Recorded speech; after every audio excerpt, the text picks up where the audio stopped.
Dan saya sendiri Nur Fausia Inaya. Dan saya Nur Asyifah Putra MS. Dan saya Balkisa Semialia. Saya Muhammad Safwan. Saya Denesta Ramadan Salah. Saya Muhammad Khalilur Ilham.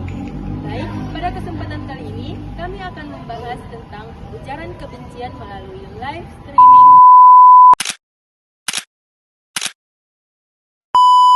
yang akan dijelaskan oleh teman-teman saya.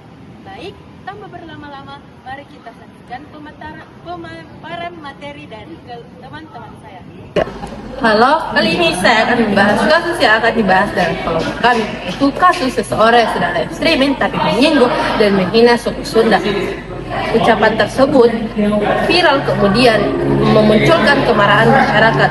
Kasus tersebut diproses, kemudian Pengadilan Negeri Bandung mengatakan bahwa ucapan tersebut itu mengandung unsur kebencian dan kehinaan dalam suatu kelompok suku. Kemudian ucapan dalam pelaku ini dipasalkan atau melanggar pasal 243 KUHP yang divonis 2 tahun dan 6 bulan penjara. Baik, di sini saya akan menjelaskan kaitan kasus dengan era keterbukaan informasi saat ini. Di era keterbukaan informasi, masyarakat dapat dengan mudah menyampaikan pendapat dan menyebarkan informasi melalui media sosial. Informasi dapat tersebar dengan cepat dan diakses oleh banyak orang dalam waktu singkat. Namun, kebebasan tersebut harus digunakan secara bijaksana dan bertanggung jawab. Kasus ujaran kebencian yang dilakukan oleh Resbob menunjukkan bahwa penggunaan media sosial yang tidak tepat dapat menimbulkan konflik dan perpecahan di masyarakat. Oleh karena itu, setiap orang harus berhati-hati dalam menyampaikan pendapat agar tidak melanggar hukum atau merugikan orang lain. Menurut pasal 28F Undang-Undang Dasar 1445, setiap orang berhak untuk berkomunikasi dan memperoleh informasi melalui saluran yang tersedia. Meskipun demikian, kebebasan berekspresi tetap memiliki batas, yaitu harus menghormati hak orang lain, menjaga persatuan, dan mematuhi peraturan yang berlaku. Baik, saya akan menjelaskan tujuannya, yaitu mencegah penyebaran ujaran kebencian yang dapat menimbulkan permusuhan antar kelompok. Yang kedua, menjaga ketertiban dan persatuan masyarakat. Yang ketiga, memberikan efek jerah kepada pelaku agar tidak mengulangi kesalahannya yang sama. Dan adapun saksi yang disebutkan dalam gambar, yaitu Muhammad Adimas Firdaus alias Resmob, dijatuhi hukuman selama 2 tahun penjara dan 6 bulan penjara. Dan kedua, masa penangkapan dan penahanan yang telah dijalani dikurangkan dari masa hukuman. Dan yang ketiga, 1 unit iPhone 12 dirampas untuk negara. Dan terakhir, barang bukti lainnya dimusnahkan atau dikembalikan sesuai keputusan hakim.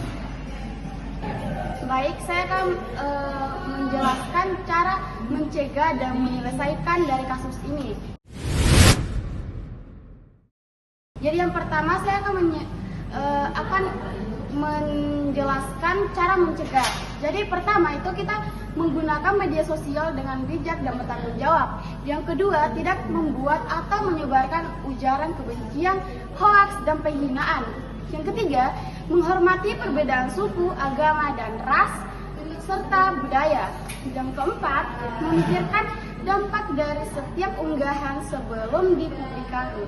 Yang kelima, atau yang terakhir, meningkatkan pendidikan tentang etika, bermedia sosial dan hukum yang berlaku. Dan cara menyelesaikannya itu yang pertama, menyelesaikan masalah melalui jalur hukum sesuai peraturan yang berlaku. Yang kedua, melakukan mediasi atau dialog antara pihak yang terlibat. Yang ketiga, meminta maaf secara terbuka kepada pihak yang dirugikan. Yang keempat, menghapus konten yang mengandung ujaran kebencian. Dan yang kelima atau yang terakhir, memberikan pembinaan dan edukasi agar peristiwa serupa tidak terulang. Baik, saya akan menjelaskan ciri-ciri ujaran kebencian. Yang pertama adalah menghina atau merendahkan suatu suku, agama, ras, atau golongan. Yang kedua, mengandung unsur permusuhan atau kebencian.